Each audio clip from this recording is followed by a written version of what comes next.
सच्चाई सच छुपने नहीं देंगे। लोगों ने प्रोटेस्ट किया है कि राज्यपाल की भूमिका पर प्रश्न उठाया है। क्या लग रहा आपको, राज्यपाल क्या संवैधानिक पद नहीं है क्या? देखिए, राज्यपाल निश्चित तौर पे संवैधानिक पद है, पर जिस धारणा से ये संवैधानिक पद बनाए गए थे, अब उस धारणा को मोदी सरकार ने जो उपराज्यपाल या राज्यपाल नियुक्त किए, ये इसको ख़त्म कर रहे हैं। जब ये राज्यपाल के पद बनाए गए थे, इनको क्लियर कट डायरेक्टिव था कि ये राज्य सरकारें जो चुनी हुई होती हैं, उनके कामों में दखलंदाजी नहीं करेंगे, उनको मदद पहुंचाएंगे। केंद्र और राज्य सरकार के बीच में सूत्र बनेंगे।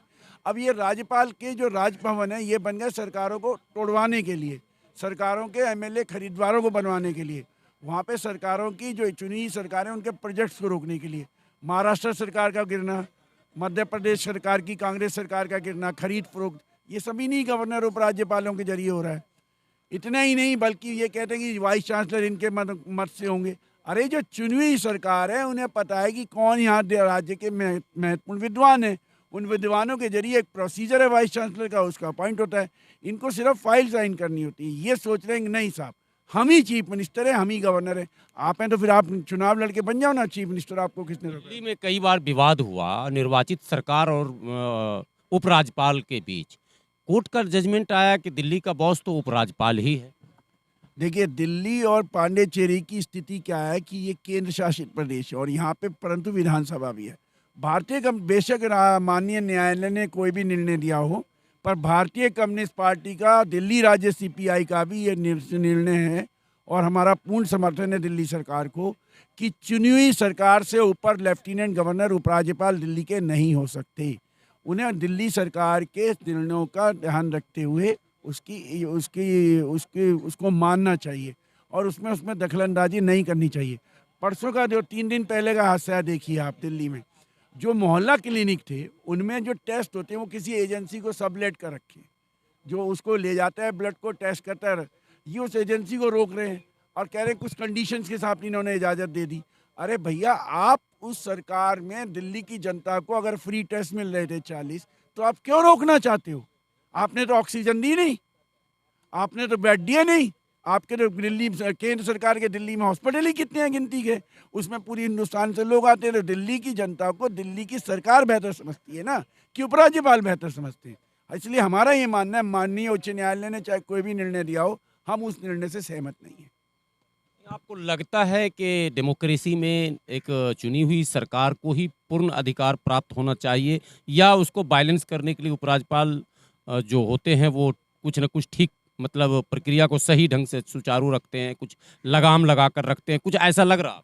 मौजूदा हालात में तो ऐसा लगता है कि उपराज्यपाल और राज्यपालों के पदों को ख़त्म कर देना चाहिए।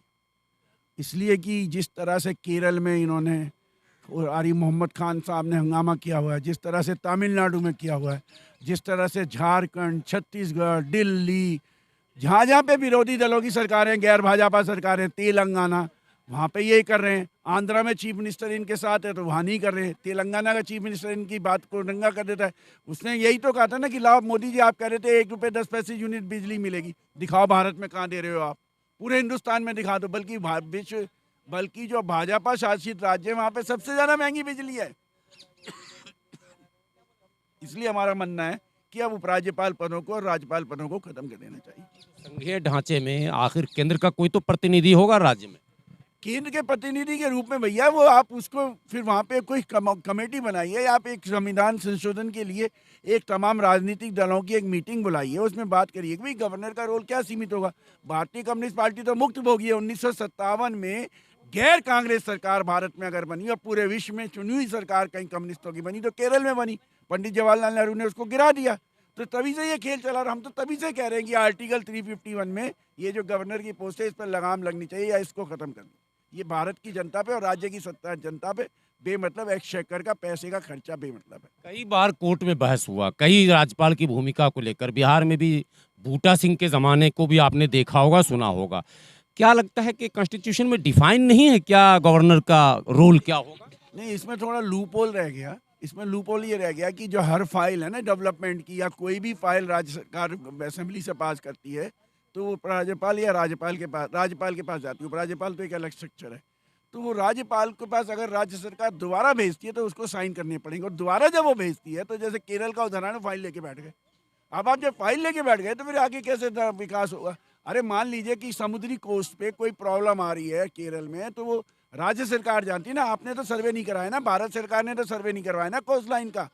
तो फिर ये देखना पड़ेगा ना, राशन की अगर समस्या है तो देखना पड़ेगा ना। आज केरल में 16 चीज़ें मिलती है राशन में, हिंदुस्तान में कहीं नहीं मिलती।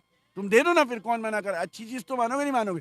नीति आयोग मान रहा है कि केरल सबसे अच्छा शासित राज्य है, केरल में सबसे कम करप्शन है, भ्रष्टाचार है, कुल 4% है, और राज्यों में 11, 12, 13, 14, 15 ज़्यादा है, 15 से भी ज़्यादा है किसी एक राज्य में। तो वहाँ तो आप नहीं रोक रहे कुछ, उन्हीं सरकारों को तंग कर रहे हैं जो भाजपा की सरकारें नहीं हैं। तो पर्टिकुलर आरिफ मोहम्मद खान के क्रियाकलापों पर आपत्ति है या पूरे गवर्नर की भूमिका पर? पूरे गवर्नरों की भूमिका पर ही हमें आपत्ति है। मतलब रिव्यू होना चाहिए या खत्म ही हो जाना चाहिए? पहले ख़त्म करके, पहले इसे ख़त्म करो और उसके बाद फिर उसको देखो कि किस तरह से ऑल इंडिया पॉलिटिकल पार्टीज़ की एक मीटिंग बुला के किस तरह से इसको सर्व समिति से इसमें कैसे इसको पैंट बैठाई जाए, जिससे कि केंद्र और राज्य के बीच में, जो देश विभिन्नता में एकता का देश है, देश में विभिन्नता में एकता, ये फेडरल कैरेक्टर क्यों लाया गया संघीय ढांचा, कि हर जगह की अपनी अपनी संस्कृतियाँ हैं, अपनी अपनी मुश्किलें हैं, अपनी अपनी अर्थव्यवस्था है, अर्थव्यवस्था की अपनी खामियां, अपनी अच्छाइयाँ हैं।